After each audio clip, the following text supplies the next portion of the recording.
the quote here and the epilogue as we try and close this chapter here in the book says, what's the point of living?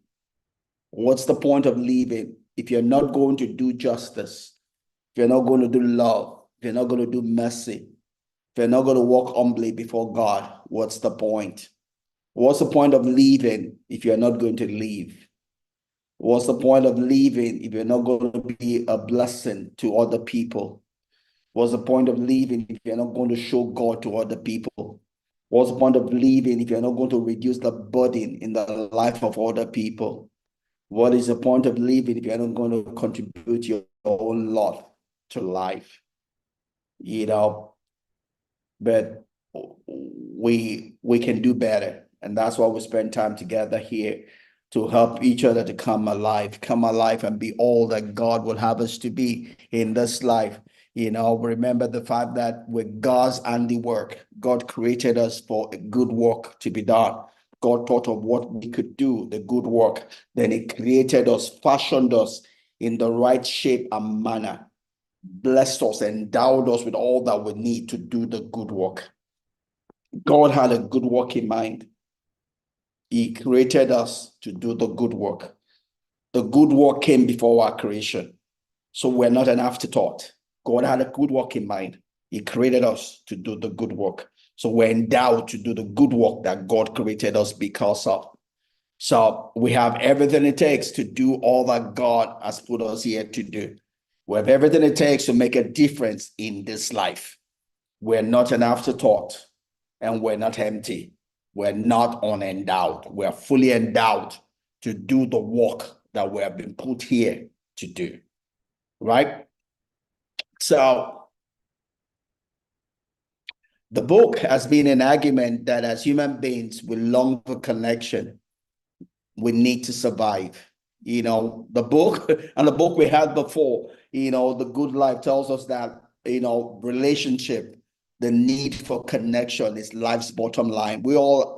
Somehow God created us to seek, desire relationship, desire. God created us for relationship. When God first of all created Adam, he said, hey, I've created Adam, but something is amiss. Everything is good about my creation, but something is amiss in the way I created Adam. In Adam, I created him in my own image. Everything is consistent inside of me. But somehow in this protocol is not working the way I work, just putting him here alone.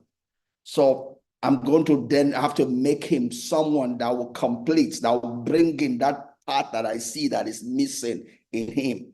So God said he was going to make him a mate, a helpmeet, an exile. We looked at the Hebrew word earlier on. God said I was going to make him a help that is meet, not someone that is below him, like a lot of religious people want to play and say the woman is below. That was not what God created. We've done a lot of pollution of God's creation. But if you want to understand something, you go to the beginning. Jesus said in the beginning, it wasn't so. If you want to understand the truth, you go to the beginning, not the corruption of it. When God created the helpmeet, he wasn't someone that was below him. He wasn't someone that was above him. It was someone to stand side by side with him, equal in every way to him. The woman was not made below the man. She was not made a servant. She was not made a slave. She was given every single thing the man had, just that she was made in such a way that she can complement him. In the complementing, she was different. In every other thing, she was the same. Right? That was what God created. And again, when we look at it beyond that, it's not just a male, female. The way we're created to need other people in our lives. That's why Ecclesiastes will say 2 is better than 1. Because when one is cold, the other one will warm him up. When one falls down, the other one will pull him up. Right? It's just the way God has created us. He has created us to be to seek relationship, to need relationship, to complete us. So the Bible would say that God puts the lonely, the isolated, the unconnected, into families. It brings him into a place of connection, a place where he can be fed, a place where he can be helped, just as he can help others also, right? Because God has not made anybody useless. God says it brings the lonely, it brings the isolated, it brings the unconnected into a place of connection, right? That's what God does because we need it. We cannot survive on our own, right?